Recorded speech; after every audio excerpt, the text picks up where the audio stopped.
Bienvenue en Amérique. Phare de la liberté, démocratie parmi les démocraties depuis plus de 200 ans. Une fierté pour les Américains, incarnée notamment par le mémorial du président Lincoln.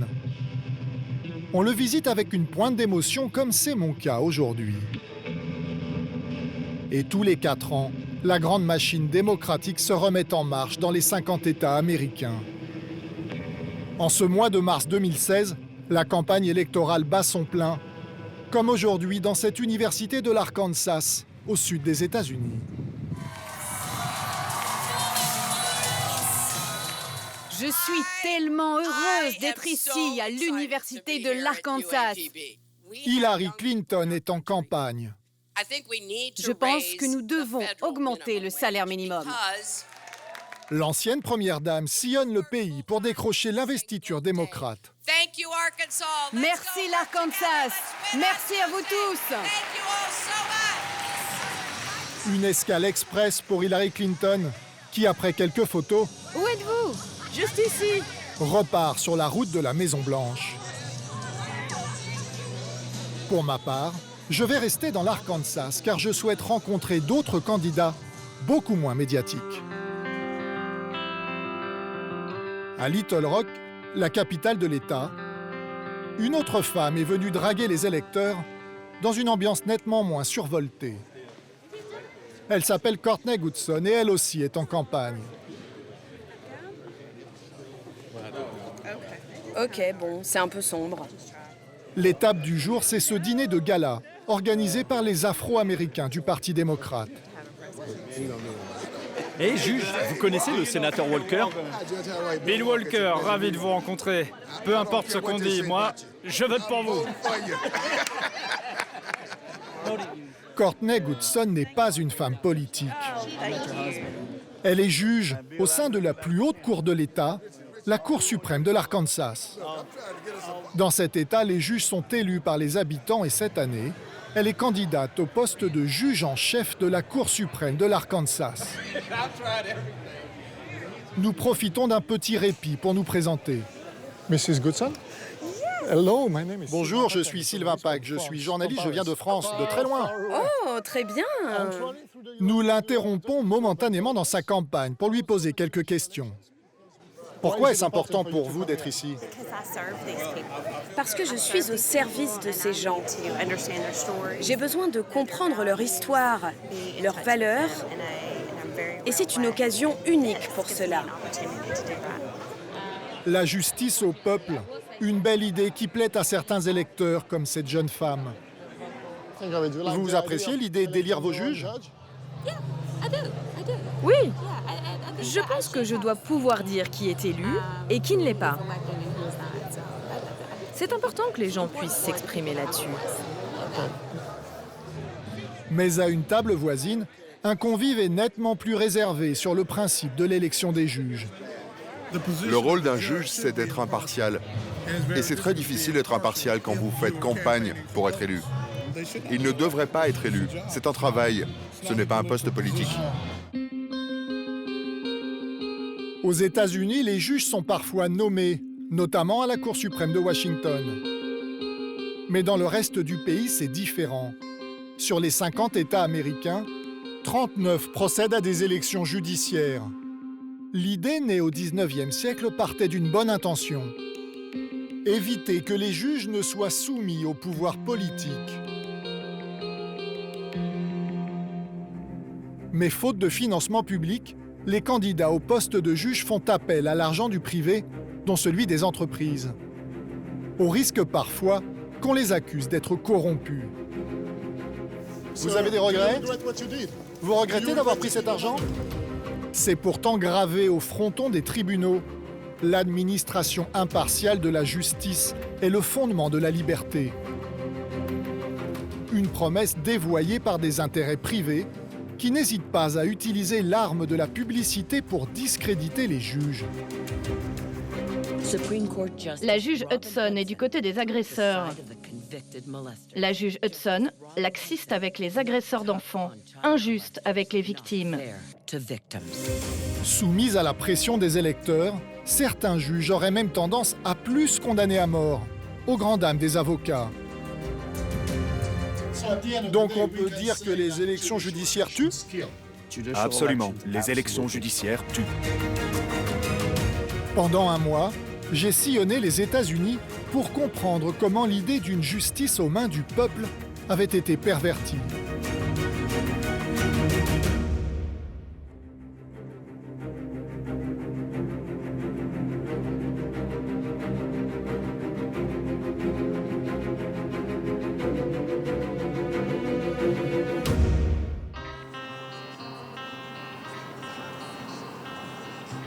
Pas d'élection sans campagne électorale.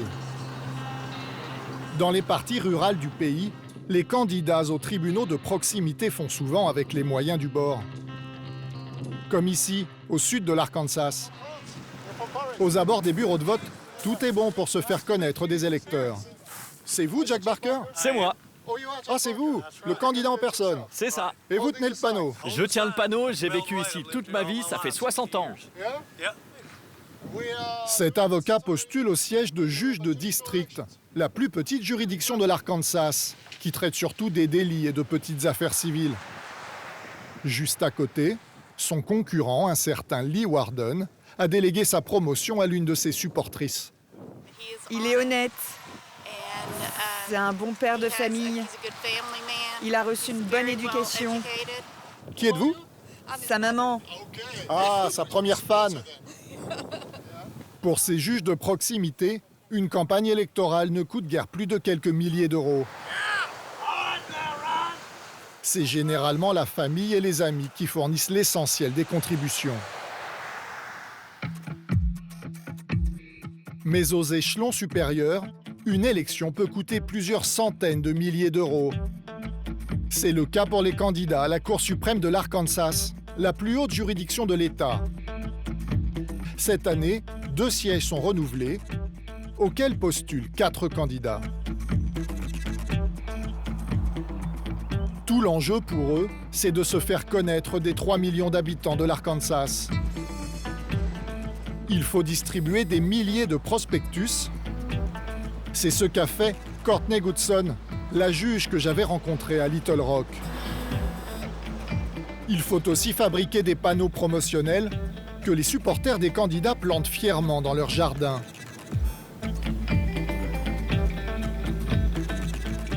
Mais le plus coûteux, ce sont les clips de campagne. Supreme Court Justice Courtney Goodson. Voici celui de Courtney Goodson pour sa candidature à la Cour suprême de l'Arkansas. Femme d'avocat, elle se présente comme la candidate du peuple et des justiciables ordinaires. Je n'ai jamais été la favorite de l'establishment. Ils ne me donnent pas d'ordre. Je travaille pour vous. Je pense que la Cour suprême doit être au service des gens. Courtney Goodson for Supreme Court. Son opposant, le favori de l'establishment, justement, c'est Dan Kemp, un juge du nord de l'Arkansas. Je suis le juge Dan Kemp. Je suis juge depuis 35 ans. Pour se distinguer, il n'hésite pas à afficher ses valeurs religieuses. Chaque matin, avant d'aller au tribunal, je prie pour être juste, impartial et faire respecter la Constitution. Et c'est ce que je ferai comme juge en chef. Pour cette campagne, le juge Kemp va dépenser près de 400 000 $. Comment un modeste magistrat peut-il réunir une telle somme? En fait, il peut compter sur le soutien des plus grosses fortunes de l'Arkansas. Nous sommes au gala annuel de la Chambre de commerce de Rogers dans le nord de l'État. À 3 jours de l'élection, ce raout qui rassemble des hommes d'affaires est stratégique. Parmi les invités d'honneur, voici Dan Kemp, notre juge en campagne. Comment allez-vous? Bien. Pourquoi vous avez décidé de venir ici ce soir? C'est le banquet de la Chambre de commerce. Il y aura 900 ou 1000 personnes, donc c'est l'occasion de voir du monde, de faire connaître mon nom pour l'élection qui aura lieu mardi. Alors vous allez essayer de convaincre ces gens? C'est ça, demandez leur vote. Et dans une élection, toutes les voix comptent, même celle de Miss Rodeo 2016. Tori Miller, Miss Rodeo Arkansas. Heureux de vous rencontrer. Bonjour, je suis Kelsey. Kelsey, vous êtes d'où? De Pea Ridge. Oh, Pea Ridge. Mais aujourd'hui, le juge Kemp est d'abord venu vendre sa candidature aux hommes d'affaires, comme ce patron d'une entreprise de déménagement. Vous avez pu parler avec lui? Oui, Vous pourriez voter pour lui? je pourrais voter pour lui, oui. Vous pensez qu'il a le soutien du milieu des affaires de l'Arkansas? J'ai entendu de très bonnes choses sur lui. Pardon? J'ai entendu de très bonnes choses sur lui dans mes conversations avec d'autres personnes. Quel genre de choses avez-vous entendu? Qu'il est intègre, honnête, juste. Des qualités qui sont importantes pour moi. Le juge a la cote chez les businessmen. Beaucoup d'entre eux financent même sa campagne, comme les actionnaires d'un gros sponsor de ce dîner, Walmart, le numéro 1 mondial des hypermarchés, dont le siège est dans l'Arkansas. Il s'agit de l'une des plus riches familles des États-Unis, les Walton. Plusieurs de ses membres financent la campagne du juge. C'est écrit dans les rapports financiers que son trésorier doit publier chaque mois. À raison de 2 700 $ chacun, le maximum autorisé par la loi de l'Arkansas, les Walton ont versé plus de 13 000 $ à la campagne de Dan Kemp. Un candidat décidément très populaire chez les entrepreneurs. Parmi ses donateurs, on trouve les dirigeants des plus grosses entreprises de l'État, comme les banques Stevens ou Harvest, les grands magasins Dillard's, ou bien la compagnie d'assurance santé Blue Cross Blue Shield. Des bienfaiteurs qui, en cas de procès, pourraient se retrouver jugés par Dan Kemp, une fois élu à la Cour suprême de l'Arkansas. Certains de ces hommes d'affaires vous donnent de l'argent, et peut-être qu'un jour vous devrez les juger. Comment vous gérez cela? Comment vous restez indépendant? Parfois, s'il s'agit de beaucoup d'argent, vous devez vous récuser, ne pas participer aux délibérations. Mais dans l'Arkansas, les juges ne sont pas censés savoir d'où vient l'argent. Donc nous ne savons pas d'où viennent les fonds de notre campagne. Oh, vous ne savez pas qui vous donne de l'argent? Non, non. Mais vous pourriez si vous vouliez. Nous pourrions, mais nous ne sommes pas censés savoir. Le code de conduite judiciaire nous interdit de savoir qui donne de l'argent à notre campagne. Il ne consulterait pas ses propres comptes de campagne, pourtant accessibles à tous sur Internet. Bon, bonne chance pour l'élection. Merci, à mardi. À mardi. Au revoir, madame. En tout cas, les donateurs, eux, avaient raison de miser sur le juge Kemp, car le jour de l'élection, c'est lui qui remporte la mise face à sa rivale Courtney Goodson.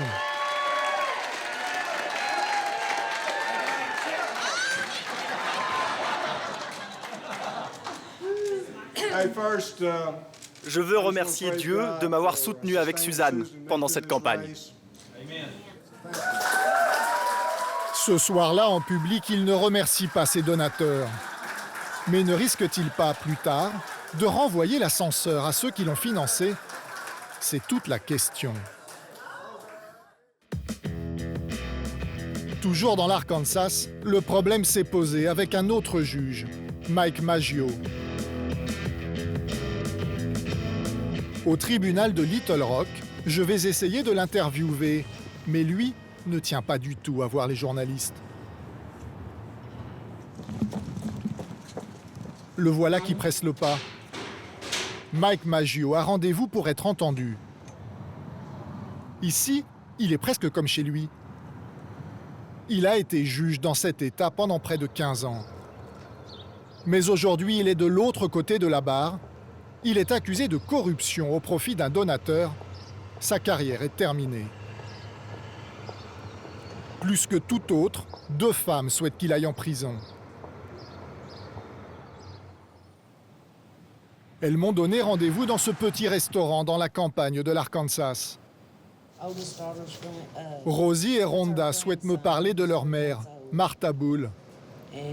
Là, c'est ma mère. Elle a travaillé dur toute sa vie. C'est par elle que toute l'affaire a débuté. Elle est morte en 2008, suite à une négligence médicale. Martha Bull était en convalescence dans cette maison de repos après une opération du cœur. Une nuit, elle est prise de terribles douleurs abdominales. Un médecin ordonne qu'on l'envoie aux urgences, mais le personnel ne suit pas la consigne. Elle agonisera toute la nuit avant de mourir. Ce genre d'erreur ne devrait pas arriver. Quand le médecin donne des instructions, vous devez les suivre. La maison de repos appartient à un riche homme d'affaires, Michael Morton. Il possède près d'une trentaine d'établissements dans l'Arkansas. Les filles de la victime lancent des poursuites judiciaires pour négligence. L'affaire est jugée en 2013 par un jury populaire de 12 personnes sous la présidence du juge Maggio. À l'unanimité des 12 jurés, la maison de repos est condamnée à payer 5,2 millions de dollars de dommages à la famille. Mais Michael Morton, le propriétaire de la maison de repos, introduit un recours auprès du juge Maggio. Il lui demande de réduire le montant des dommages accordés par le jury. C'est surprenant, mais c'est légal aux États-Unis. Le problème, c'est qu'au même moment, le juge Maggio lance sa campagne pour un nouveau mandat de juge.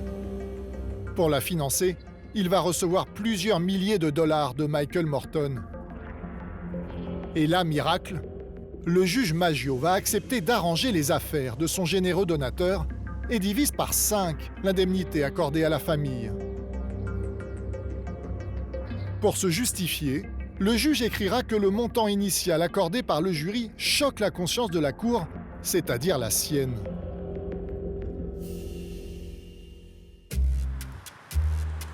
Huit mois plus tard, le poteau rose va être découvert grâce au cochon bleu. C'est le nom du blog de Matt Campbell, un avocat engagé. Quelques mois après le début de la campagne électorale du juge Maggio, l'avocat reçoit un tuyau. Quelqu'un m'a dit que ces comptes de campagne avaient l'air un peu suspects. Il se penche sur les contributions financières reçues par le juge Maggio et il y découvre que Michael Morton, le propriétaire des maisons de repos, a contribué à sa campagne. Cette contribution vient de la maison de repos Sherwood, qui appartient à Michael Morton. Pour combien? Pour 3 000 $. Le mania des maisons de repos de l'Arkansas a fait plusieurs chèques à la campagne du juge pour un montant total de 21 000 $. Plus étonnant encore, la date choisie pour ces versements, le 8 juillet 2013, 2 jours avant que le juge ne divise le montant des dommages par 5. À la fin de son enquête, Matt Campbell publie un article au titre ironique dans lequel il accuse le juge d'être corrompu. La conscience de Mike Maggio offre un bon retour sur investissement.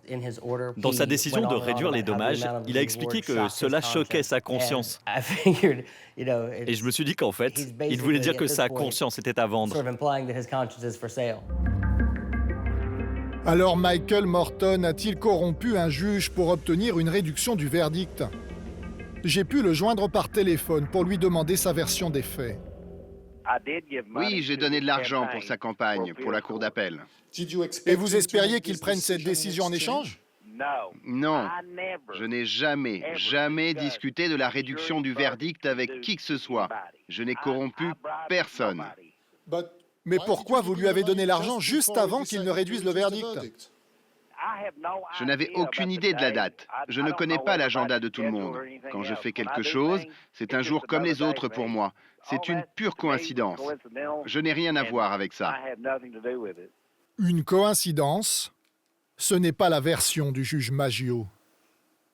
Mike Maggio a comparu devant un de ses anciens collègues, un juge fédéral, et il a admis avoir accepté un pot de vin pour une affaire jugée dans son tribunal. Interrogé par la justice, il a fini par avouer que la grosse ristourne accordée à Michael Morton était bien liée aux contributions reçues pour sa campagne électorale. Il plaide coupable de corruption. En mars 2016, lors d'une audience de procédure, nous avons tenté de l'interroger. Vous avez des regrets? Vous regrettez d'avoir pris cet argent?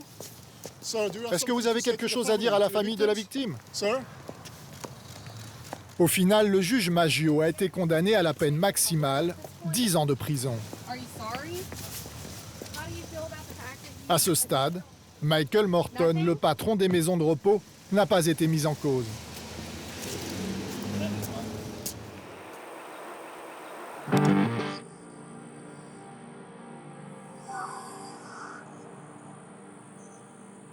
Ces 15 dernières années, aux États-Unis, plus de 300 millions de dollars ont été dépensés dans des élections judiciaires.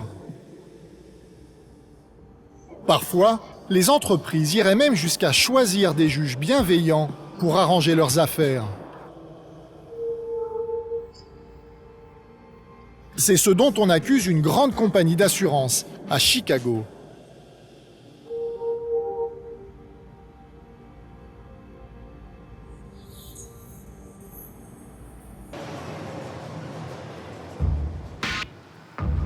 L'affaire commence au début des années 2000, quand 4 millions d'automobilistes font un procès à leur compagnie d'assurance, State Farm, l'une des plus importantes du pays. Le conflit porte sur la qualité des pièces détachées utilisées en cas de réparation. Explication de Bob Clifford, l'un des avocats des automobilistes. La compagnie d'assurance s'était accusée d'avoir trompé les consommateurs sur la qualité des pièces détachées qu'ils étaient en droit d'attendre, et ce d'après leur contrat. Et un jury dans le sud de l'Illinois a donné raison aux plaignants. Il leur a accordé $1 milliard de dommages. En appel en 2001, la justice confirme que State Farm doit verser $1 milliard aux automobilistes. Une somme colossale. Mais l'assureur n'en reste pas là. En 2003, il demande à la Cour suprême de l'Illinois d'annuler ce verdict. En pleine procédure, l'un des 7 juges de la Cour prend sa retraite. Une élection doit être organisée pour le remplacer. D'après l'avocat des victimes, l'assureur en aurait profité pour faire élire un juge qui lui est favorable, un certain Lloyd Carmayer. Nous accusons State Farm d'avoir participé de façon directe et indirecte à sa campagne. D'après lui, State Farm serait même impliqué dans le recrutement du candidat Carmayer. Pour cela, la compagnie serait passée par un lobby d'entreprises de l'Illinois, l'ICJL, dont elle est l'un des principaux membres. Le patron de ce lobby s'appelle Ed Murnane. Il aurait été missionné pour faire élire à la Cour suprême le juge Carmayer, un magistrat réputé bienveillant envers les entreprises.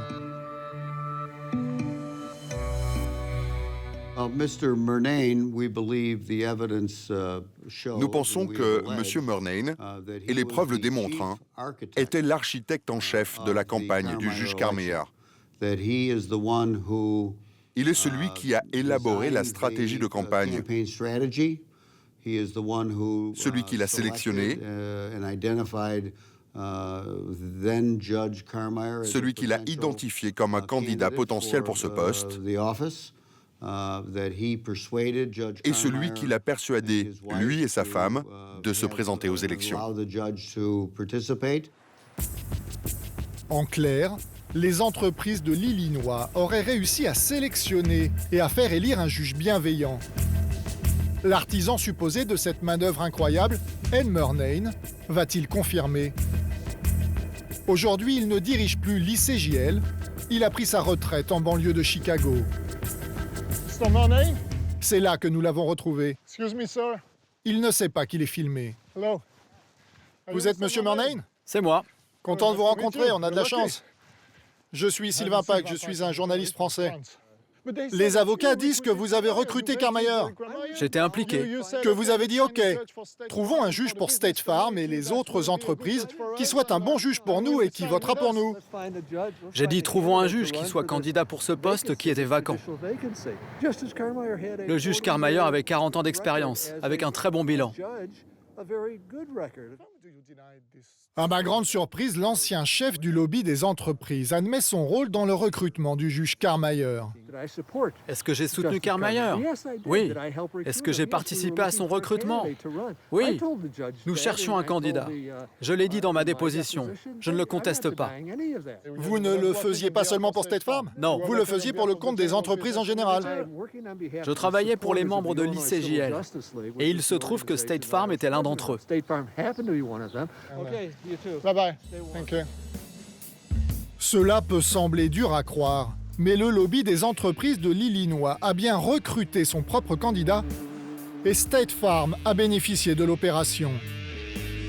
Dans cette affaire, l'assureur aurait aussi été jusqu'à financer la campagne du juge via des salariés à hauteur de 350 000 $.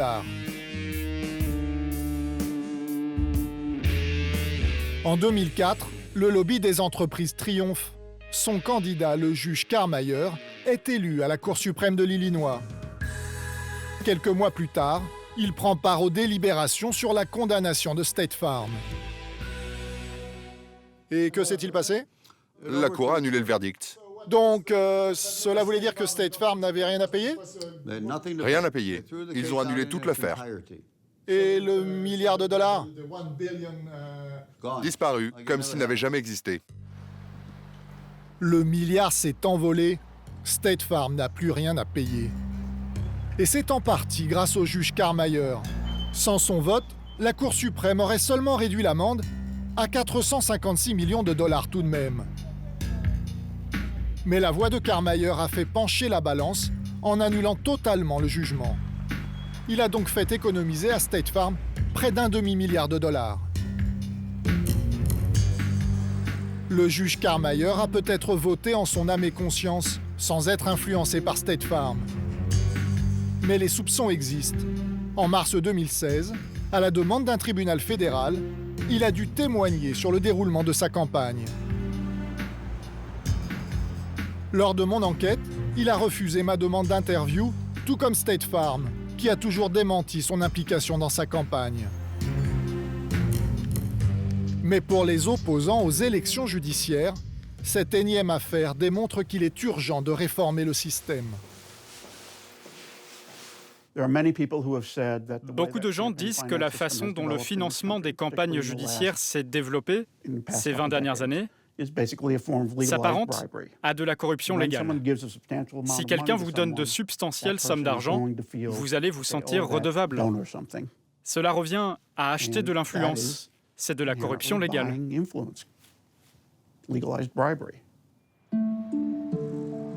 Suite à l'annulation du verdict, les automobilistes qui avaient porté plainte contre State Farm ne sont pas les seuls à avoir perdu de l'argent. Leurs avocats aussi. Beaucoup d'argent. En général, les avocats prennent environ un tiers du montant accordé aux plaignants. C'est un ordre d'idée. Dans ce cas, cela veut dire que les avocats auraient perdu dans les 330 millions de dollars avec l'annulation du verdict. Dans les grosses affaires comme celle-ci, il peut y avoir des réductions. Ils peuvent baisser leurs honoraires. Mais en général, c'est de cet ordre-là. Bob Clifford n'a pas souhaité nous dire combien les avocats avaient perdu dans l'affaire. Toujours est-il qu'en 2014, il s'est vengé. Il a dépensé 250 000 $ dans une violente campagne contre le juge Karrmeier, qui était candidat à sa réélection. Les grandes entreprises ont pollué notre justice. Comment? Leurs partenaires ont financé la campagne du juge Karrmeier à coût de millions de dollars et lui ont payé de luxueux voyages d'affaires afin d'influencer ses décisions. Votez non à Karrmeier. Nous ne voulons pas de sa justice polluée. Pour contrer ce spot dévastateur, Karrmeier apparaît dans un clip de campagne qui vend, écoutez bien, son intégrité. Le juge Karrmeier, la plus haute exigence en matière d'éthique. Un homme d'une immense intégrité. Le juge Karrmeier, l'intégrité au service de l'Illinois. En 2014, il sera réélu. Pour les juges, la tentation permanente de satisfaire les donateurs se double parfois d'une obligation de rendre des comptes à leurs électeurs comme des hommes politiques. On est alors bien loin d'une justice sereine.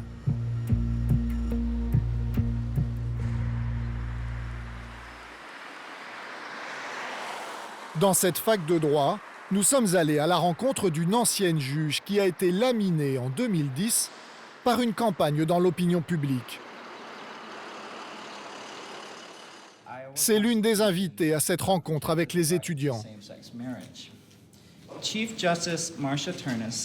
Pendant 17 ans, Marsha Ternus a été juge à la Cour suprême de l'Iowa. La session de la Cour suprême de l'Iowa est ouverte. En 2009, la Cour suprême de l'Iowa doit dire si une loi interdisant le mariage gay respecte la Constitution de l'État ou pas. Après délibération, les 7 juges estiment que la loi discriminerait les homosexuels. Ils la déclarent donc inconstitutionnelle. Résultat, les gays peuvent désormais se marier. Et vous redoutiez un retour de bâton ? Au moment du vote, on l'avait vaguement en tête, mais sans plus. On ne se posait pas la question. Après notre décision, en revanche, c'était assez clair qu'il y aurait une forte opposition à notre réélection.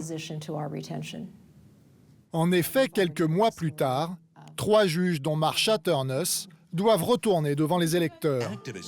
Ils vont subir une violente campagne contre leur réélection lancée par des anti-mariage gays. Des juges de gauche hors de contrôle bafouent nos valeurs traditionnelles et réécrivent les lois en imposant leurs propres valeurs à l'Iowa. S'ils peuvent ignorer les souhaits des électeurs et redéfinir ce qu'est le mariage, que feront-ils avec nos autres droits ancestraux? 3 de ces juges sont candidats en novembre. Votez non à leur réélection à la Cour suprême. L'offensive est efficace. En 2010, les 3 juges perdent leur siège. Marsha Ternus estime pourtant n'avoir fait qu'appliquer la Constitution de l'Iowa. Pour elle, même s'ils sont élus, les juges doivent s'affranchir de l'opinion publique, contrairement aux hommes politiques.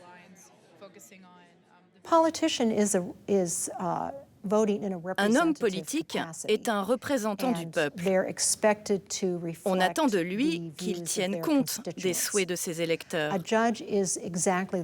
Un juge, c'est exactement le contraire. On attend de lui qu'il prenne ses décisions en se basant sur la loi.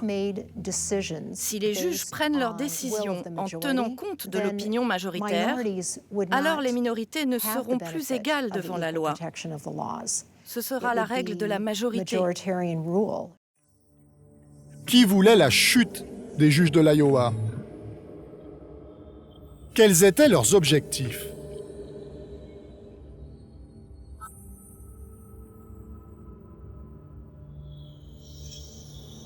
C'est dans le sud conservateur des États-Unis que j'ai retrouvé l'un des groupes qui a financé la campagne contre les juges. C'est ici qu'est basée l'AFA, l'American Family Association. Dès l'entrée, le ton est donné. Je suis accueilli par les 10 commandements et par Patrick Vaughn, le directeur juridique de l'association. Là, c'est une carte avec nos stations de radio. Donc chaque point est une station. C'est ça. L'AFA est une puissante association qui dispose de quelques 200 stations de radio dans tout le pays. C'est une radio chrétienne évangélique dont le but est de renforcer l'institution de la famille. Pour renforcer la famille, il y a aussi le magazine qui revendique quelques 180 000 abonnés.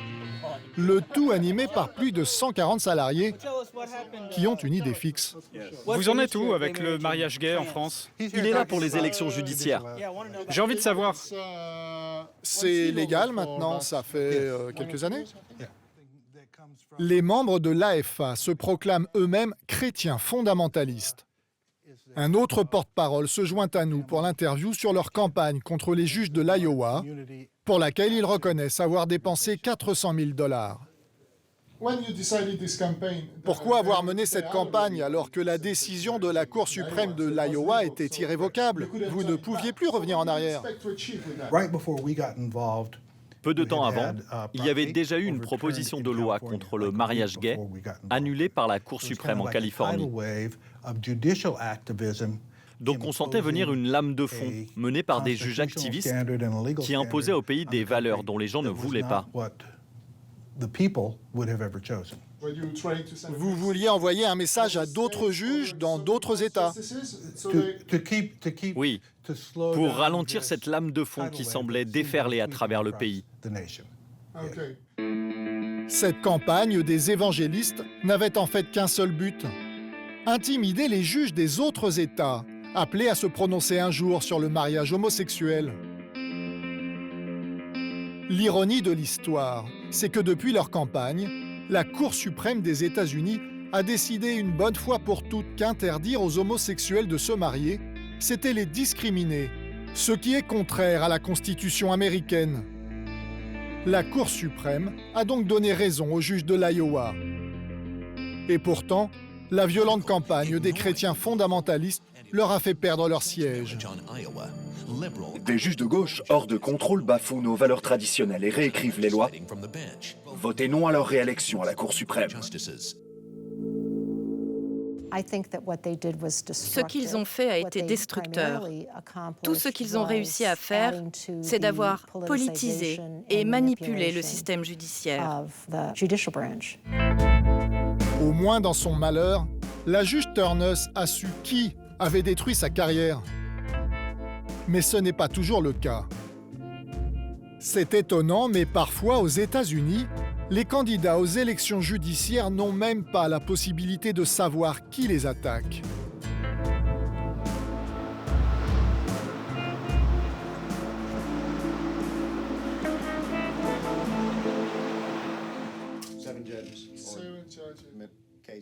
C'est ce qui est arrivé à Tim Cullen.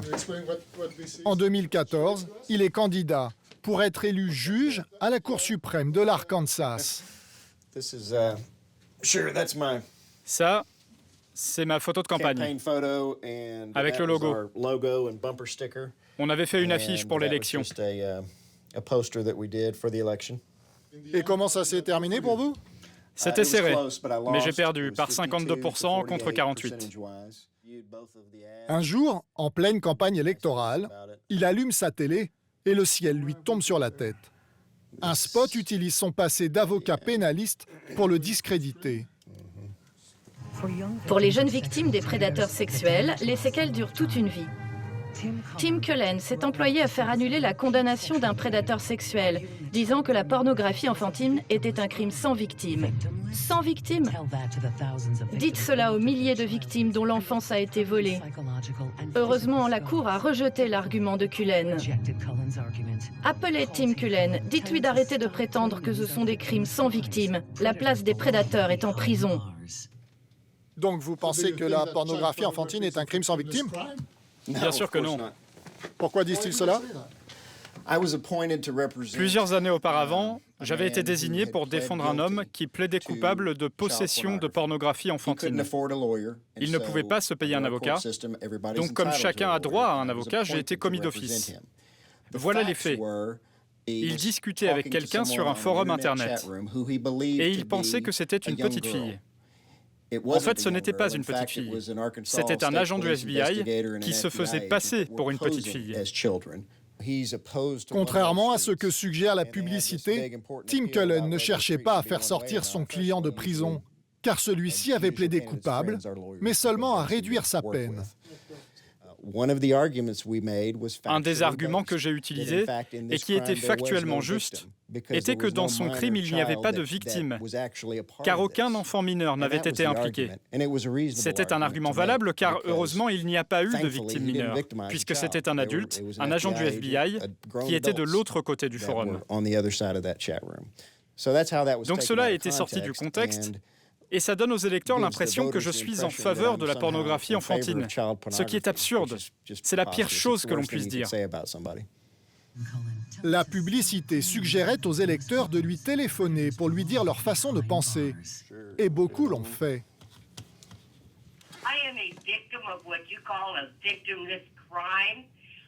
En tout, il a reçu une centaine d'appels, dont beaucoup émanaient de victimes ou de leurs proches traumatisés.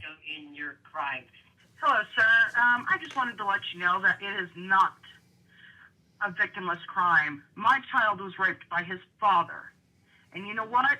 My child is still going through hell. You don't know how many times I've had to wake up holding my child because of the screaming, because of the nightmares that he still has to this day. What if it did happen to your children? Maybe you would have a different outlook. Vous voyez, leur publicité était très efficace, car elle a provoqué une réponse émotionnelle forte chez les gens, qui ont imaginé le pire à mon sujet. Comment pouvez-vous mener une campagne électorale avec ce genre d'allégations? Qui en voulait autant à Tim Cullen? Il ne le saura probablement jamais. L'organisation qui a financé cette publicité, la Law Enforcement Alliance of America, l'Alliance des forces de l'ordre pour l'Amérique, est inconnue dans l'Arkansas. Elle est basée à 1500 km de Little Rock, sous des latitudes moins clémentes, dans la banlieue de Washington. C'est ici, à 30 minutes de route de la capitale fédérale, que j'ai retrouvé la dernière adresse connue de l'Alliance des forces de l'ordre pour l'Amérique. Ah, c'est vide. Mais leurs bureaux sont aujourd'hui désertés, comme nous le confirme un voisin. Vous connaissez un groupe qui s'appelle l'Alliance des forces de l'ordre pour l'Amérique? Oh, ils sont partis, hein. Ça fait un petit moment. Combien de temps? Oh, pas loin d'1 an. Un an? Ils étaient combien? Ils étaient 2. Seulement 2? Après avoir torpillé la candidature de Tim Cullen, l'Alliance des forces de l'ordre pour l'Amérique a disparu sans laisser d'adresse. Ce groupe de lobbying fait tout pour masquer ses traces. Il ne répond ni au téléphone, ni aux mails. Surtout, il maintient un secret absolu sur son financement. Et cela inquiète les think tanks progressistes de Washington. L'Alliance des forces de l'ordre pour l'Amérique a dépensé de l'argent pour des élections judiciaires dans tout le pays. Et ils n'ont jamais révélé qui était leur donateur. Donc on n'a aucune idée d'où vient l'argent. Et les groupes comme ça débarquent avec toutes leurs ressources et l'emportent dans des États qui n'ont pas l'habitude de voir autant d'argent. C'est surprenant, mais bizarrement, c'est légal. Aux États-Unis, il suffit de se déclarer comme organisme à but non lucratif pour garder secret le nom de ses donateurs. Pour rester dans l'ombre, de nombreux groupes de lobbying ont choisi ce statut. C'est le cas de l'Alliance des forces de l'ordre pour l'Amérique qui peut détruire des candidats anonymement sans jamais déclarer d'où vient l'argent pour ses campagnes. Une vieille dame kidnappée, battue et violée. Diaz fut le seul à voter pour le violeur. Un bébé de 20 mois battu à mort. Diaz vote pour annuler la condamnation de l'assassin. Signez la pétition pour dire au juge Diaz de protéger les familles du Mississippi et pas les criminels. Payé par l'Alliance des forces de l'ordre pour l'Amérique. Ces financements anonymes ont acquis un surnom. Dark Money, l'argent de l'ombre. L'argent de l'ombre, c'est l'argent qui est dépensé par ces groupes à but non lucratif qui ne dévoilent pas leurs donateurs. C'est effrayant d'avoir tous ces groupes qui dépensent autant d'argent pour influencer les juges sans savoir d'où il vient. Sous une telle pression médiatique, comment juger sereinement? C'est tout le dilemme des juges soumis au vote.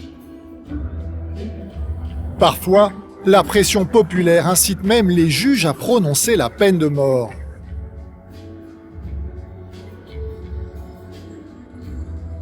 À la fin de mon enquête, j'ai rendez-vous dans le nord des États-Unis avec la famille d'un condamné à mort.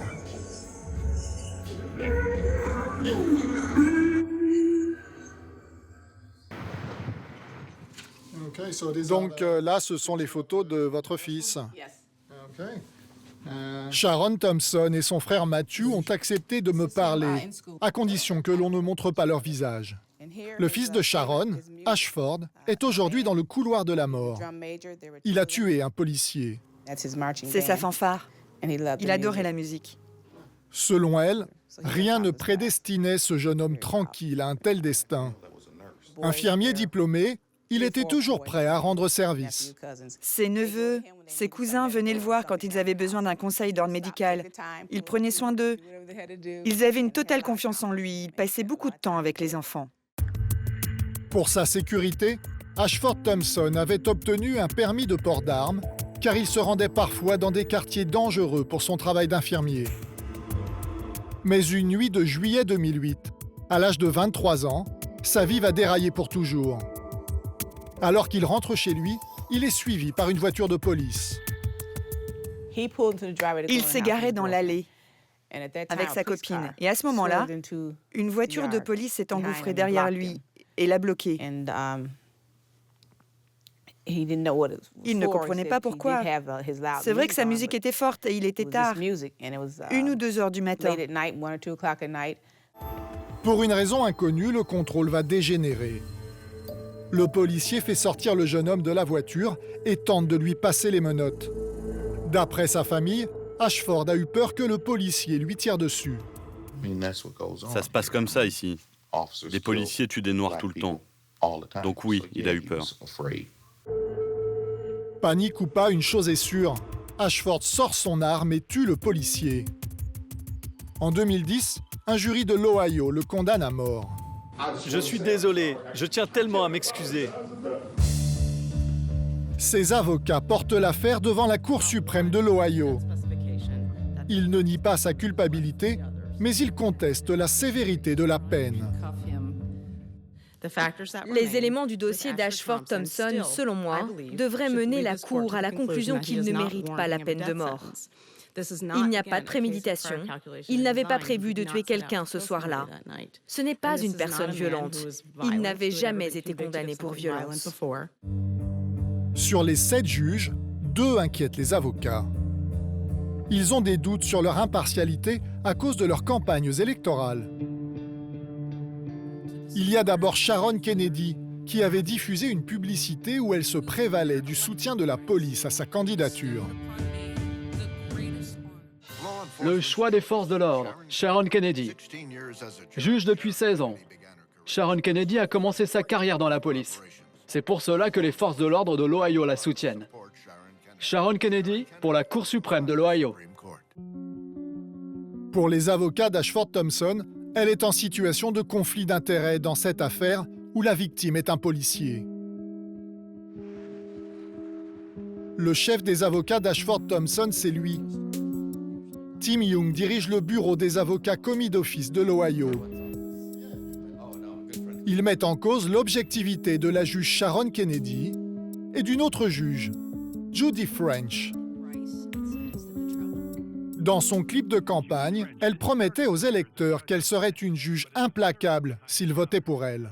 Jody French est une juge dure avec la criminalité, qui protège les familles de l'Ohio et fait respecter la loi. Jody French pour la Cour suprême de l'Ohio. Un juge qui se présente comme dur avec les criminels est forcément partisan. Nous sommes censés être dans un système contradictoire, où les 2 parties partent à égalité. Mais au lieu de cela, vous avez des juges qui font de la pub en disant « Je suis pour l'accusation, je suis contre les accusés, je suis de parti pris ». Encore plus problématique selon l'avocat, une autre publicité, financée par un groupe indépendant de la juge French. Elle y est encensée pour son soutien à la peine capitale. La juge Judy French travaille dur pour nous protéger. La juge French a confirmé la peine de mort pour un homme qui a tué sa petite amie devant sa fille de 3 ans. La juge Judy French, elle est sévère. Ce groupe a dépensé plus d'1 demi-million de dollars pour soutenir la juge French. 1 demi-million. Imaginez qu'elle vote contre la peine de mort. Ils les auraient dépensés pour la faire battre. En clair, les juges French et Kennedy se seraient liés les mains avec leur campagne sécuritaire. Ce qui est certain dans cette affaire, c'est que le jour du verdict, 3 juges ont entendu les avocats et voté contre la peine capitale.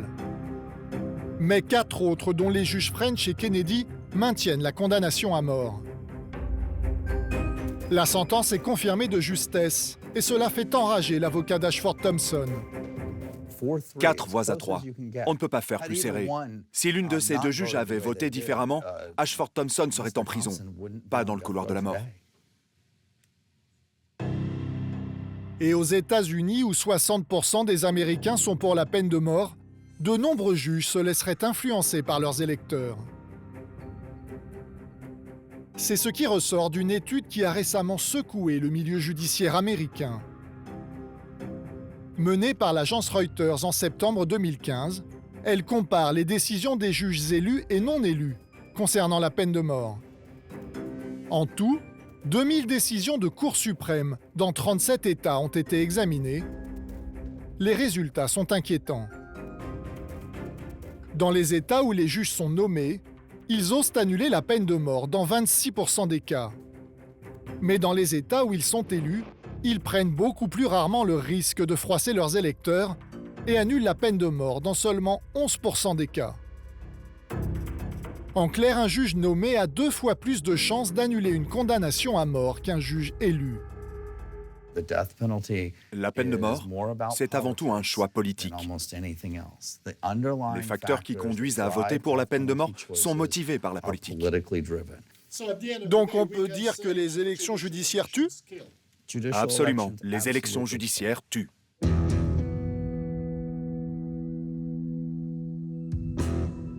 L'Amérique découvre aujourd'hui les effets pervers des élections judiciaires. Pression de l'opinion publique, influence des lobbies, poids de l'argent. Je me demande quelles en seront les conséquences sur la démocratie américaine qui promet une justice impartiale au service du peuple. Des questions partagées par de nombreux acteurs du système qui craignent qu'à terme, les Américains ne finissent par se faire justice eux-mêmes. Ce qui se passe est vraiment effrayant. Quand vous mélangez la politique avec la justice, les gens qui n'ont pas de pouvoir, pas d'influence ou pas d'argent ont l'impression de ne pas être entendus. Et ils ont le sentiment que le système ne leur rend pas justice. Alors vers quoi vont-ils se tourner ? Cela risque de ne pas être beau à voir.